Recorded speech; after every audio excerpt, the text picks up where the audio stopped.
one of the highest child abuse rates in the world, which brings up a problem that can be easily solved. Schools should increase the amount of physical education in our school year and change the U.S.'s school nutrition system. There are around 74.2 million children in the United States. The obesity rate for children from ages 2 to 5 is 13.9%. The obesity rate of 6 to 11-year-olds are 18.4%. And to top it off, 20.6% of children from ages 12 to 19 are obese. That would be roughly around 52% of those children are obese. If you were to calculate it all out, it would be 38 million children in the United States that are obese. Now in your mind, you're probably thinking, there's probably something wrong with the statistics, right? Well, I'm afraid to say I found these statistics from the CDC website. Well, let me tell you that what kids do these days. Let's call this imaginary character Jerry. Jerry is a regular student with decent grades and is healthy. He had fire that day. He goes home and is tired, so he takes a nap. He decides to take it easy today because next week he has a science test and is stressed out about it, so he decides to play the new most popular games like Minecraft or Fortnite. He plays all the way until dinner. After he eats dinner, he does his nightly routine of watching TV and going to bed. The next morning, he wakes up and goes to school. His session for Friday is over, and he goes home and does the same exact thing and repeats it until he gains so much weight that next time he plays basketball, when he runs, it feels like he's holding 20-pound dumbbells. In NCBI.com, it states that the GPA, math, geometry scores were lower in overweight students in comparison with the control group. Now he doesn't have friends because he stopped playing basketball because it hurts so bad. And he has lower grades, which decrease the chance of getting into college.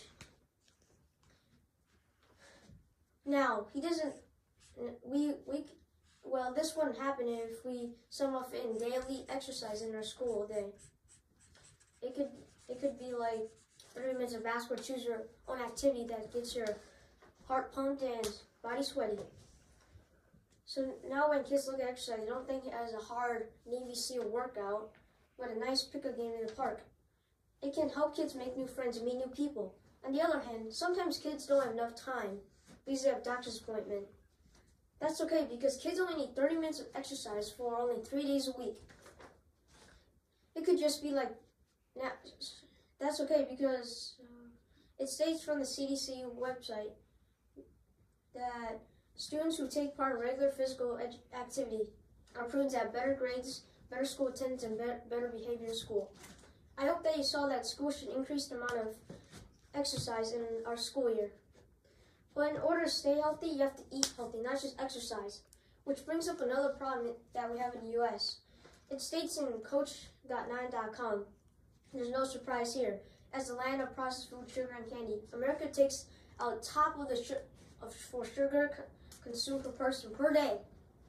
The processed food is a type of food that has been altered in a way to taste good. They all contain added sugar, fats, and other unhealthy things. They say they brought back the child nutrition system. Then why is the obesity rate for children as high as ever? And school lunches don't even look that healthy. Now let's compare two different countries, Japan and America. Japan has the lowest obesity rates in the world. 10% of the children are girls are obese, and 16.5% of the boys are obese, which is much lower than America. They are more active, but doesn't mean they pump more iron or do more push-ups.